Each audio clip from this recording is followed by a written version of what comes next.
Good morning students.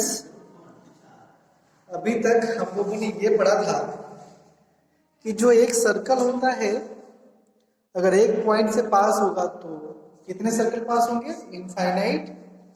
दो point से होगा तो इनफाइनाइट। और अगर 3 पॉइंट होगा तो क्या होगा?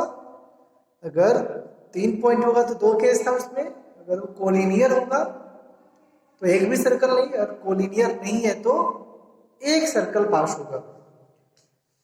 उससे रिलेटेड जो थ्योरम था 10.5 इसको कर चुके थे हम लोग। अब आते हैं एक्सरसाइज 10.3।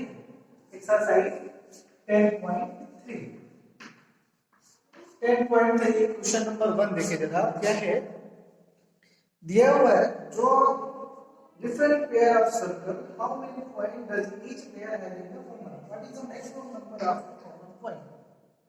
आपको different pair of circle draw करना है क्वेश्चन नंबर 1, और आपको ये बताना है कि इनके बीच में कितने कॉमन पॉइंट हो सकते हैं और मैक्सिमम कितने हो सकते हैं। कितने कॉमन पॉइंट है, अगर दो सर्कल है तो ठीक है, और मैक्सिमम कितने कॉमन पॉइंट हो सकते हैं। तो जरा देखो पहला केस क्या हो सकता है।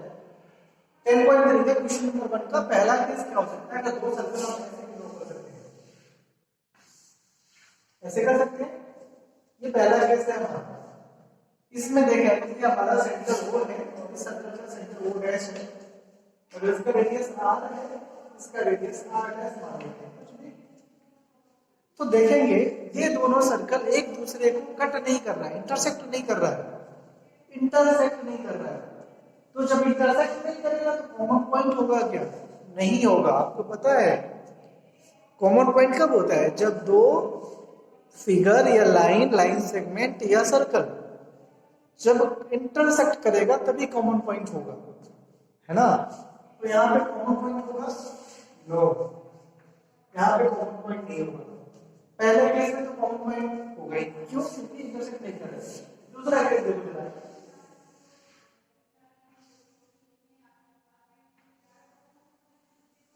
ऐसे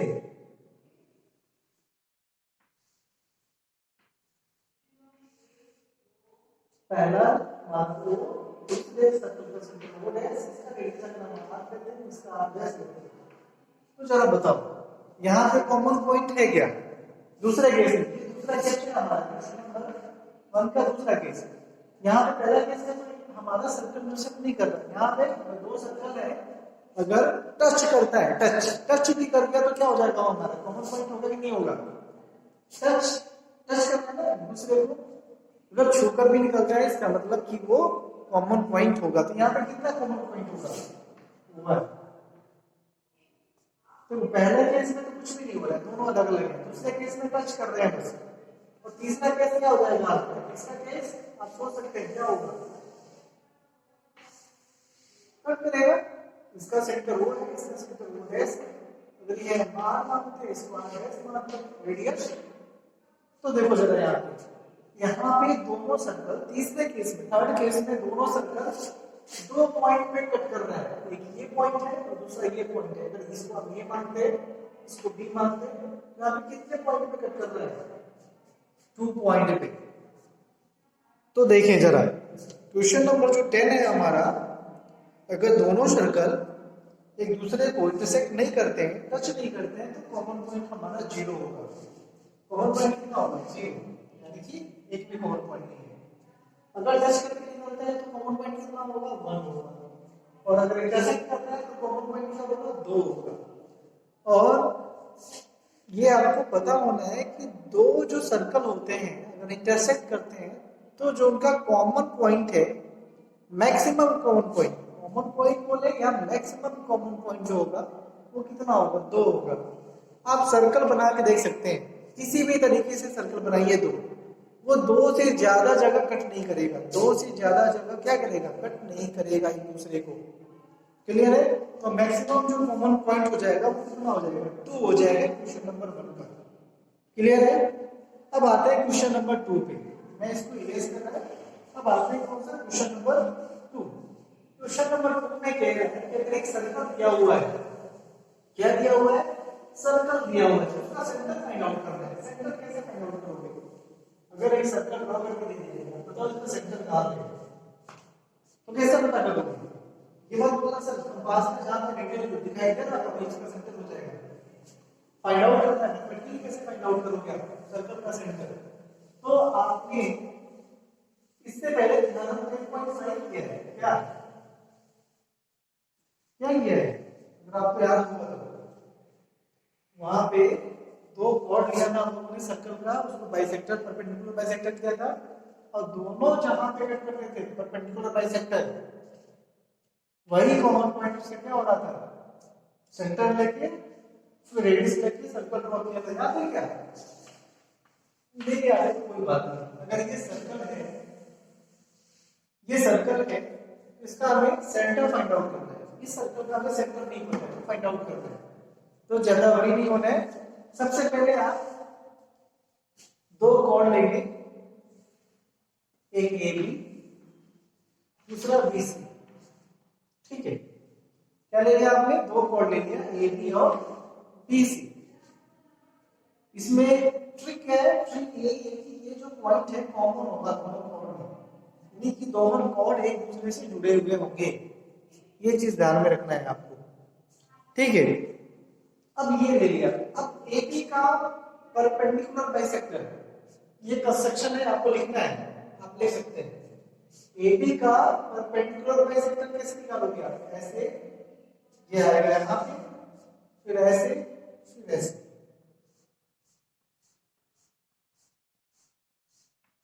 हो गया परपेंडिकुलर बाइसेक्टर। फिर BC का परपेंडिकुलर बाइसेक्टर कैसे? ये सेंटर दिया, ऐसे ड्रॉ करेंगे, ये ऐसे आ जाएगा, इसको करेंगे, ये ऐसे आ जाएगा। समझ में आया क्या? मेरा थोड़ा टेढ़ा जाएगा बट आपका सीधा होगा। ठीक है, ये हो गया परपेंडिकुलर बाइसेक्टर। BC का परपेंडिकुलर बाइसेक्टर नाम कर देते हैं इसका, ये हो गया P, ये हो गया Q, ये हो गया हमारा S। AB का परपेंडिकुलर बाइसेक्टर PQ और BC का परपेंडिकुलर बाइसेक्टर RS। आप देखेंगे ये दोनों परपेंडिकुलर बाइसेक्टर एक दूसरे को कट करेगा, इंटरसेक्ट करेगा। कर रहा है यहाँ पे, इस पॉइंट को मान लिया आपने O,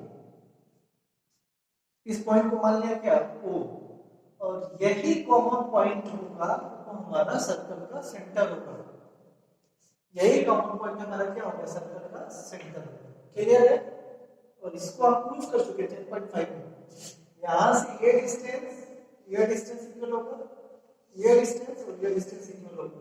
और ये आप देखेंगे क्या है? इसका रेडियस है, सर्कल का क्या है? ये रेडियस है। ठीक है, तो आप किसी भी सर्कल का अगर सेंटर फाइंड आउट करना है तो क्या करना होगा आपको? दो कोड लेना है। कंडीशन क्या है? दोनों कोड जुड़े होने चाहिए। इस A B B C naming कुछ भी कर सकते हैं। दोनों का परपेंडिकुलर बाइसेक्टर निकालोगे आप, कैसा भी कोड ले लो आप, ऐसा नहीं इक्वल कोड लेना है, जैसा मर्जी वैसे कोड ले सकते हो आप, इक्वल हो ना हो कोई दिक्कत नहीं है। बट कंडीशन क्या है? ये कॉमन पॉइंट दोनों कोड का होना है, जैसे ए बी बी सी है, उनका परपेंडिकुलर बाइसेक्टर करोगे, जहां पे दोनों परपेंडिकुलर बाइसेक्टर कट करेगा वही कॉमन पॉइंट हमारा उस सर्कल का सेंटर हो जाएगा। क्लियर है? ये आपका कंसेप्शन ही लिख लेना। अब आते हैं क्वेश्चन नंबर 3, जो वेरी वेरी इंपॉर्टेंट है। क्वेश्चन नंबर 3 आपका बहुत इंपॉर्टेंट क्वेश्चन है। इसके बेस पे न्यूमेरिकल भी बनते हैं। जो हमारा क्वेश्चन नंबर 3 है, इसके बेस पे हमारे न्यूमेरिकल भी बनते हैं। देखिए क्वेश्चन नंबर 3 दिया हुआ है, क्वेश्चन का स्टेटमेंट क्या है? क्वेश्चन का स्टेटमेंट दिया हुआ है, if two circle intersect at two point. आपको पता है कोई भी दो सर्कल दो से ज्यादा नहीं कर सकते हैं। एक सर्कल है, दो सर्कल है ना, दो सर्कल है, वो इंटरसेक्ट कर रहा है। क्या कर रहा है? इंटरसेक्ट कर रहा है। Two circle intersect at two point,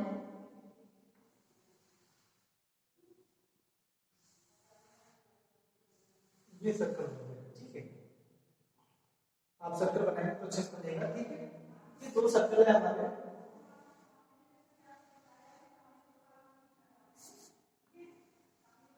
दो सर्कल बना दिया हमने। देखिए जरा आप अच्छे से, और ये दो पॉइंट पे कट कर रहा है दूसरे को। कितने पॉइंट पे कट कर रहा है?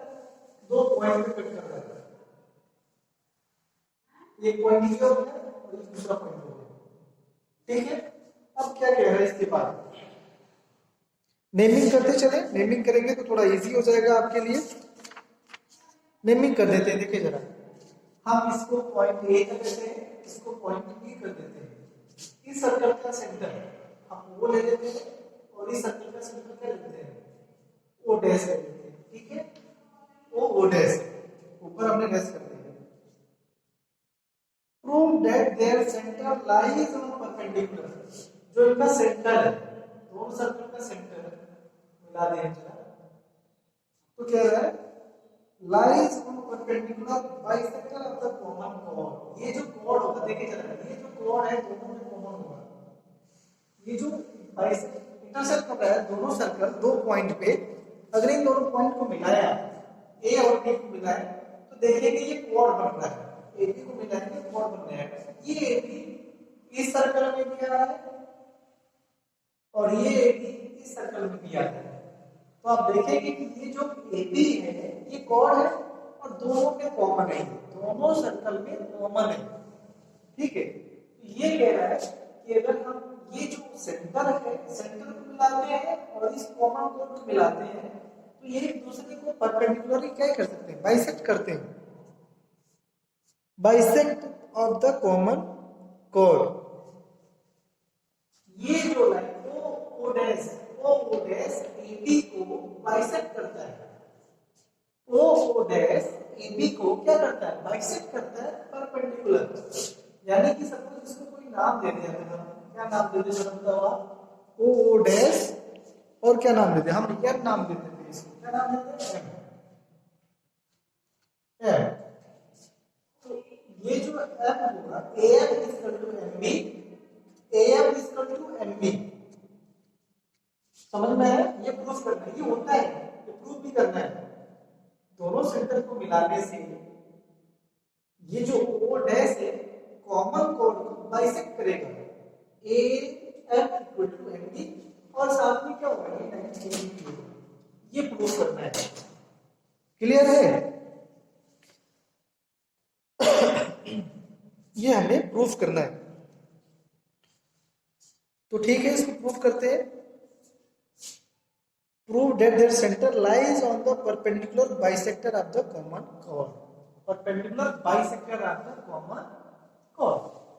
ये जो common chord है इसका perpendicular bisector होगा, ठीक है। अब ये हो गया हमारा केवल एक चीज लेगा आप लोग, क्वेश्चन नंबर 3, क्वेश्चन इंपॉर्टेंट है, ठीक है। जो गिवन थिंग से आप लिख लेना, दो सर्कल है, पहले सर्कल का सेंटर O है, दूसरे सर्कल का सेंटर O डैश है, ओ डैश को मिला दिया, ए बी कॉमन कॉर्ड है, ठीक है। ये फिगर से दिया टू प्रूफ करना है, टू प्रूफ क्या करना है बताओ जरा, A B perpendicular O dash, क्या प्रूफ करना है, A B perpendicular O dash, A B जो है ये परपेंडिकुलर है किसके, ओ डैश के। और दूसरा क्या प्रूफ करना है आपको, AM जो होगा इक्वल टू MB, मतलब that is M is mid point of किसका, AB का। समझ में आया कि ये चीज फार्मूले के थ्रू यूज होगी क्वेश्चन, जब हम नेक्स्ट एक्सरसाइज सॉल्व करेंगे मे बी इस टाइप के क्वेश्चन आएंगे, ये हो जाएगा आपको प्रूफ करना, ठीक है। कंस्ट्रक्शन कर लो, क्या कंस्ट्रक्शन में क्या करना है आपको, आप लिखोगे कंस्ट्रक्शन में क्या करोगे आप, ओ से ए को मिला दोगे और ए को ओ डैश से मिला दोगे, ठीक है। सेम वैसे ही ओ को बी से मिला दोगे और ओ डैश को बी से मिला दोगे, ठीक है, क्लियर। इसको नाम देते हैं हम, इसको नाम देते हैं 2, ठीक है। देखो हमें क्या प्रूफ करना है, प्रूफ करना है कि ए और एम बी इक्वल है और A M O equal to angle B M O equal to 90 degree. Perpendicular का मतलब 90, ये जो परपेंडिकुलर है इसको हमने 90 दिखा दिया। तो यहां से हम जो कंस्ट्रक्शन लिखे तो यार जो भी ड्राइंग किया उसको लिखना है, प्रूफ करते हैं। देखिए जरा प्रूफ क्या कर रहे हैं, कैसे स्टार्ट होगा। अब देखिए ट्रायंगल को A in triangle O A O dash and triangle B O dash O B, थोड़ा सा ओ बी ओ डैश, ठीक है। कौन सा ट्रायंगल? ये ओ ए ओ डैश, ये ट्रायंगल हो गया। दूसरा triangle O B O dash, ये ट्रायंगल हो गया। अब जरा देखिए, ओ ए जो होगा हमारा रेडियस होगा, ये भी हमारा रेडियस होगा, ये हमारा रेडियस है आर डैश। जरूरी नहीं है दोनों रेडियस इक्वल है, कंग्रुएंट सर्कल नहीं है, इस चीज ध्यान रखना है। ये दोनों सर्कल कंग्रुएंट नहीं है, हो भी सकता है, नहीं भी, हमने मान लिया नहीं है। अगर हो गया तो बहुत इजी है, अगर नहीं है तो आर डैश ले लिया आपने, ठीक है। अब देखिए जरा पहला वाला ट्रायंगल में देखिए जरा, ओ ए इक्वल टू हो जाएगा ओ बी के, दूसरे वाले ट्रायंगल में ओ बी के इक्वल हो जाएगा, क्यों हो जाएगा? रेडियस ही है। समझ में आया? पहला ट्रायंगल ऊपर वाला है, दूसरा ट्रायंगल हमारा नीचे वाला है, ये साइड हमारा इस साइड के इक्वल हो जाएगा, ठीक है। फिर देखिए जरा A dash O dash, sorry A O dash B O dash, ये हमारा आर डैश होगा, ये भी क्या हो जाएगा? हमारा रेड जाएगा ऊपर दूसरे सर्कल में, ठीक है। अब क्या होगा जरा देखो, और क्या है हमारा, आप देखिए अच्छे से, ओ डैश क्या हो जाएगा? O dash is a common. समझ में आया क्या? यहाँ पे तीनों कोरस्पोंडिंग साइड इक्वल हो गई, therefore triangle O A O dash equal to congruent triangle OBO dash by S से, आपको याद रखना होगा by S से ये दोनों ट्रायंगल हमारे कंग्रुएंट हो गए, तो जो हमारा कोरस्पोंडिंग पार्ट्स है वो हमारा इक्वल हो जाएगा। कोरस्पोंडिंग पार्ट्स में बस लेगा एंगल 1 और angle 2, angle 1 equal to angle 2 by simplicity. इसको इसी को क्यों लिया है? इसी को प्रूव करने के लिए हमने दोनों ट्रायंगल को कंग्रुएंट दिखाया। क्यों? क्योंकि अब हम जो ट्रायंगल लेंगे वो लेने की बात है, ठीक है। ये हो गया हमारा बाय सिंप्लिसिटी। इसको चाहे तो आप क्वेश्चन हल कर सकते हैं, मैं इसको मिटा रहा हूं, गिवन प्रूफ मतलब मिटा रहा हूं। अब आते हैं क्वेश्चन इसके आगे कंटिन्यू करते हैं। ये हो गया। अब देखें triangle in triangle OAM and triangle OBM। अब इस ट्रायंगल को देखें, नाउ इन ट्रायंगल अब जो हम प्रूव करने उस पे जा रहे हैं OAM and OBM, ठीक है।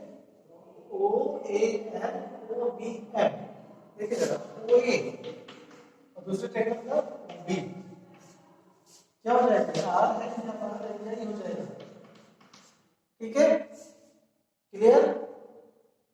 और देखिए जरा हम ओ एंगल एंगल 1 इसका एंगल 2 कर दिया है बेसिकली। अब क्या बचा? OM equal to OM is a common, OM is a common. Clear है? OM is a common. जब OM इज अ कॉमन हो गया तो देखिए साइड एंगल साइड दो साइड्स के बीच का एंगल, दो साइड के बीच का एंगल, तो ये दोनों triangle OAN congruent triangle OBM by SAS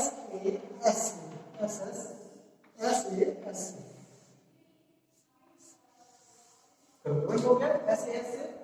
जब SAS से कंग्रुएंट हो गया तो जो इसका कॉरेस्पोंडिंग पार्ट्स है वो भी इक्वल हो जाएगा। जो कॉरेस्पोंडिंग पार्ट्स है वो इक्वल हो जाएगा।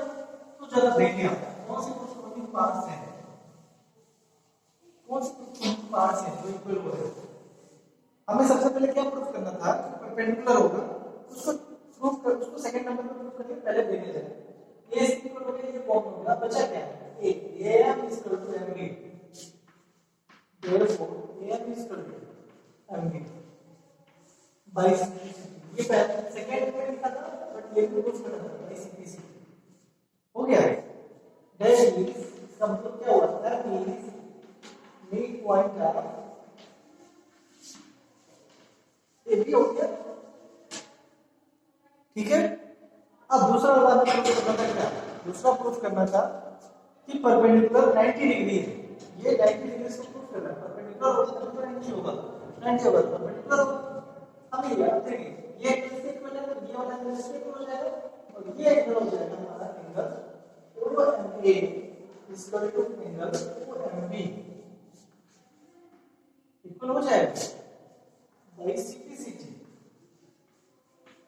इससे हो जाएगा बाई सिंप्लिसिटी से हो जाएगा, क्लियर है। ये भी हो गया बाई सिंप्लिसिटी। और आपको ये पता होगा angle OMA plus angle OMB equal to 180 degree, क्यों हो जाएगा, लीनियर पेयर है, स्ट्रेट लाइन लीनियर पेयर, ठीक है। और आप देखिए दोनों इक्वल है, किसी एक की जगह पे आप दूसरे से रिप्लेस कर सकते हैं, कर सकते हैं, किस कर सकते हैं, इसको प्रूव कर देते हैं। मैंने देखा फ्रॉम 2 से, ठीक है, फ्रॉम 2 से कर सकते हैं। तो ये दोनों हमारे इक्वल हो गए। अब इसको जब शब्द करेंगे तो एंगल OMA हो जाएगा इसका 180 degree, angle OMA equal to 180 degree divided by 2, और ये कितना हो जाएगा हमारा 90। Therefore angle OMB equal to 90, ये हमारा 90 हो जाएगा और ये भी हमारा 90 हो। जब ये 90 हो जाएगा तो देयरफॉर इसको मिरर कर देते हैं, therefore AB perpendicular OS, just उसके नीचे, जस्ट इसके नीचे से आप आएगा यहाँ पर, तो यहाँ लिखेंगे इसको, ये था इसका प्रूफ। देखिए ध्यान रखना है आपको क्या कि जब दो सर्कल इंटरसेक्ट करते हैं दो पॉइंट पे, दो ही पॉइंट पे चलेगा, तो जो उनका सेंटर मिलाते हैं, दो सर्कल का सेंटर मिलाते हैं, तो वो कॉमन कॉर्ड को दो इक्वल पार्ट्स में डिवाइड करते हैं। कॉमन कॉर्ड को क्या करते हैं, दो इक्वल पार्ट्स में डिवाइड करता है, और ये जो एंगल बनता है 90 डिग्री होता है। ये चीज ध्यान रखना है आपको, क्योंकि ये एज अ फार्मूला भी यूज हो जाएगा, अगर आपके दिमाग में रहेगा तो क्वेश्चन सॉल्व करने में थोड़ा सा इजी रहेगा। इसके बाद हम लोग नेक्स्ट थ्योरम जो है हमारा थ्योरम 10.6 10.7 नेक्स्ट क्लास में पढ़ेंगे। अभी आप इतना ही करें। Okay, thank you.